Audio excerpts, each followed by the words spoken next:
নির্বাচন সামনে, কিন্তু যশোরের অনেকেই জানেন না গুরুত্বপূর্ণ আরও একটি সিদ্ধান্ত তাদের ওই একই দিনে নিতে হবে। কারণ 12ই ফেব্রুয়ারিতেই অনুষ্ঠিত হবে সংসদ নির্বাচন ও গণভোট। তবে সময় ঘনিয়ে এলেও গণভোট নিয়ে সাধারণ মানুষের মধ্যে সচেতনতা ও প্রচারের ঘাটতি রয়েছে। এস এম ফরহাদের তথ্য ও ছবিতে বিস্তারিত। আসন্ন গণভোট ঘিরে যশোরে এখনো রাজনৈতিক অঙ্গনে নেই তেমন কোনো প্রচারের চিত্র। শহর থেকে গ্রাম কোথাও নেই পোস্টার, নেই মাইকিং, নেই ভোট কেন্দ্রিক সভা সমাবেশ। জেলা প্রশাসন সীমিত প্রচার করলেও গণভোট নিয়ে সাধারণ মানুষের মধ্যে নেই স্পষ্ট ধারণা। অনেকেই জানেন না কাকে কিভাবে ভোট দিতে হবে। কাজ করে জীবন জীবিকা নির্ভর করতে হয়, তা আমরা হা না ভোটের কি বুঝবো? আমরা তো জানি না হা দিলে কোথায় পড়বে, না দিলে কোথায় পড়বে। হা ভোট দিলে কি হবে, না ভোট দিলে কি হবে, এর প্রয়োজনীয়তা কি, এই বিষয়ে তো আমি জানিই না।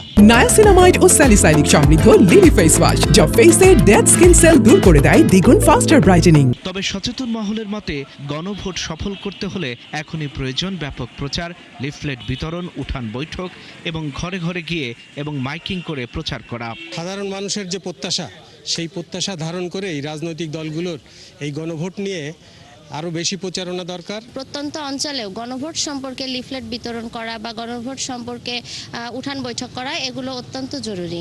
রাজনৈতিক দলের নেতারা বলছেন প্রতীক বরাদ্দের পরই শুরু হবে জোরালো প্রচার। প্রতীক বরাদ্দের মধ্যে দিয়ে একটা কার্যক্রম শুরু হবে। সেই কার্যক্রমের মধ্যেই আমরা যখন মাঠ পর্যায়ে যাব, তখন আমরা এই বিষয়টা নিয়ে মানুষের সামনে হাজির হব এবং হ্যাঁ ভোটের পক্ষে যে যুক্তি আছে সেই যুক্তিগুলো উপস্থাপন করব। একই সাথে আমরা আমাদের প্রার্থীর পক্ষে ভোট, দাঁড়িপাল্লার পক্ষে ভোট চাইব এবং গণভোটে হেয়ার পক্ষে ভোট চাইব। এদিকে জেলা প্রশাসন বলছে গণভোট সচেতনতা বৃদ্ধি করতে এরই মধ্যে মাইকিং, লিফলেট বিতরণ, মক ভোটিং, উঠান বৈঠকের পাশাপাশি ধর্মীয় ও শিক্ষা প্রতিষ্ঠানে প্রচার চালানো হচ্ছে।